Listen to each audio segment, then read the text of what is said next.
नमस्कार मंडळी. तर आजच्या ब्लॉगमध्ये तुमचं स्वागत असा. आज मी इलोय आजगावाक, कारण आज हयसर हा अग्निवेताळाची जत्रा. तर मी देवळाकडे तर येऊन पोचलो आहे. आता भितूर जाऊया आणि देऊळ कसा हा तर बघूया, मूर्ती बघूया आणि ह्या देवळाची काय माहिती आहे ना ती थैल्या स्थानिकाकडसून आम्ही ऐकान घेऊया. तर जेव्हा आतमध्ये एंट्री करतो ना एकदम भारी लायटिंग वगैरे केलेली आहे आणि मध्ये तुमका ना शेवटी मी दाखवतोय ढोल पथक इला ना त्याची मस्तपैकी वाजवतात, एकदम सुरील वाजवतात. त्या तुमका दाखवतोय, त्याच्यासाठी व्हिडिओ नक्की पूर्णच बघा. तर ही पालखी असा, तर आता थोड्या वेळात पालखी निघतली देवाची. तर ह्या असा अग्निवेताळाचा मंदिर आणि ह्यो असा अग्निवेताळ. तर देवाकडे आम्ही इलो, मी पाया पडान घेतोय, दर्शन घेतोय. तुम्ही पण दर्शन घ्या. तर हयसर पण ना देवा केळीचं घड वगैरे दिलं जाता. आता ह्या देवाची काय माहिती मिळते हा ना तर पण आपण विचारून घेऊया. त्याच्या आधी तुमका ना मी बाहेरच्या साईडीक दाखवतो आहे. हयसर पण ना छोटी छोटी छोटी बघा मंदिरं कशी असत. तर हयसर ना चाळ्याचा, सती सुवासिनी आणि देवचार अशी ना तीन छोटी छोटी मंदिरं आहेत. त्याच्यात आतमध्ये देवांचं बघा छोटी छोटी मूर्ती आहेत. तर हयसर ना घोटी वगैरे भरली जातात, कारण ते सती सुवासिनीचा मंदिर हा. तर आता आपण आतमध्ये जातो. तर त्याच्या अगोदर आपणाक आपले मित्र भेटलेले आहात, तर त्यांना आपण भेटाया. ह्या देवाचं पण दर्शन आम्ही घेतला. हे बघा, चाळ्याचा अधिपती, सती सुहासिनी आणि देवचार ह्या तिघांचा हयसर ह्या छोटा छोटा मंदिर हा. तर हे बघा, हे तिन्ही देव आहात ते. तर ह्यो असा देवचार, त्याच्यानंतर त्याच्या साईडला सती सुहासिनी. तर आज आम्ही इल्लेलो असो आजगावाक अग्निवेताळाच्या जत्रेक. तर ही मंडळी आपणाक भेटलेली असा. एखादा तुम्ही ओळखता ते सर्व. तुमचं नाव? अभिजित संकेत या. तर ही मंडळी आमका अय भेटलेली असा. तर आता ह्या देवळाबद्दलची माहिती आपण आतमध्ये जाणून विचारूया. हे असले गावकार आहोत. तर तुमका सगळी जी माहिती आहे ती आता मी थोड्या वेळाने सांगतोय. तर ही सगळी मंडळी सोबत आता आपण आतमध्ये जाऊया आणि देवळाची माहिती घेऊया. तर चला. आणि किरण शेठ हे बघ, ह्यांका तुम्ही ओळखत असतले.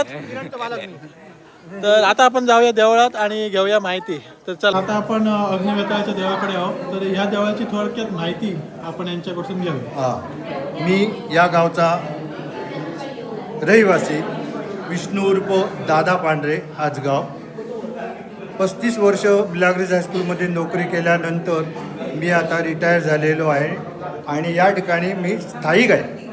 हे अग्निवेताळाचं मंदिर 2005 साली याची निर्मिती झाली, स्थापना झाली.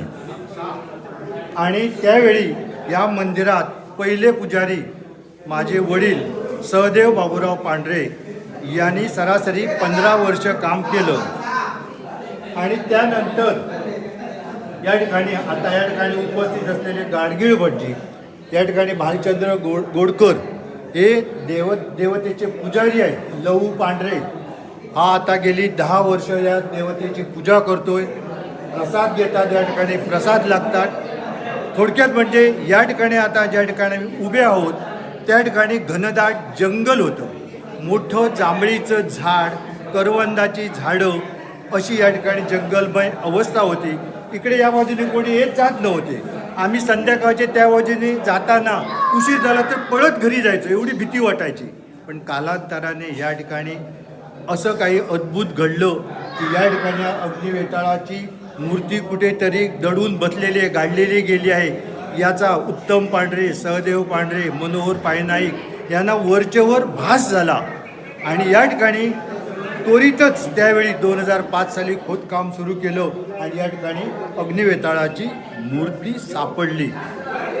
त्यावेळी पूर्वी या ठिकाणी एक मोठं जांभळीचं झाड होतं, त्याला लोक घड बांधायचे, केळी ठेवायचे, नारळ ठेवायचे. अतिशय जागृत देवस्थान. त्यानंतर या ठिकाणी अनेक कार्यक्रम होत गेले. मंदिराची थोडीशी स्थापना झाली, पत्र्याची शेड झाली आणि त्यानंतर मग कालांतराने श्री अग्निवेताळ याने आपलं स्वतःचं काम हळूहळू या ठिकाणी करून घेतलं. त्यानंतर आम्ही काही कालावधीनंतर स्लॅब घातला. आता फरशी बसवण्याचं काम चालू आहे. खूप जणांनी या मंदिराला आर्थिक सहाय्य केलेलं आहे. अजून बरीच कामं या ठिकाणी बाकी आहेत. या ठिकाणी कवी प्रसाद चालतात, 21 प्रसाद लागतात या ठिकाणी, 27 प्रसाद लागतात या ठिकाणी. उजव्या बाजूला किती लागतात हो?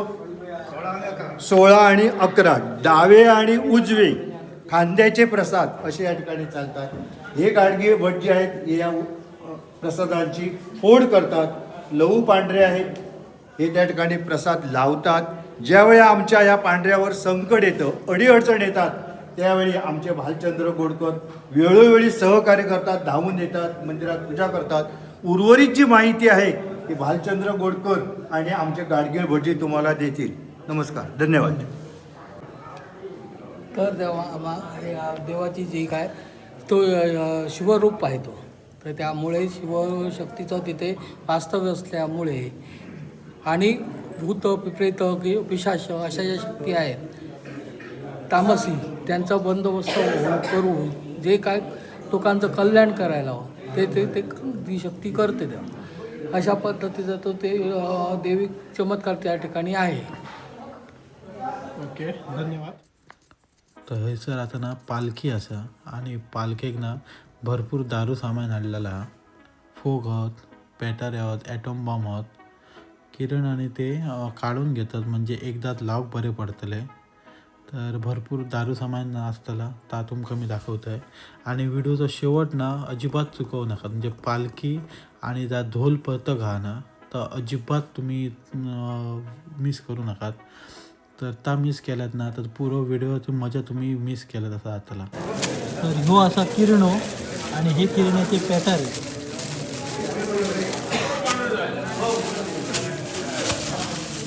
याची काढूची पद्धत दाखव न्यू पद्धत दाखव. लोकांना माहिती नसतली पेटारे कसे फोडतात ते दाखव.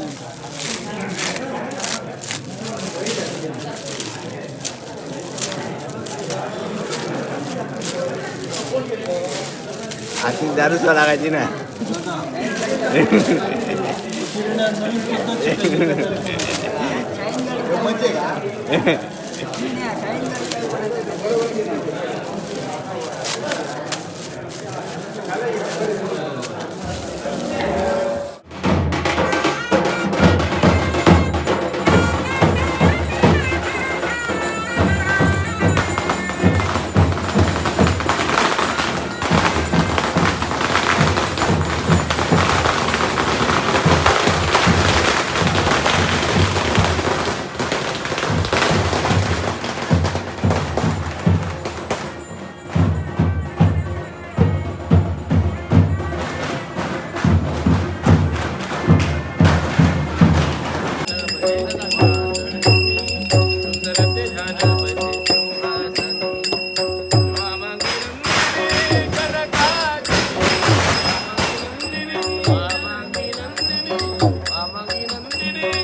तर मंडळी तुमका जर व्हिडिओ आवडलो असल्यास व्हिडिओक लाईक करा, शेअर करा, कमेंट करा आणि आपल्या चॅनलला नक्की सबस्क्राईब करा. धन्यवाद.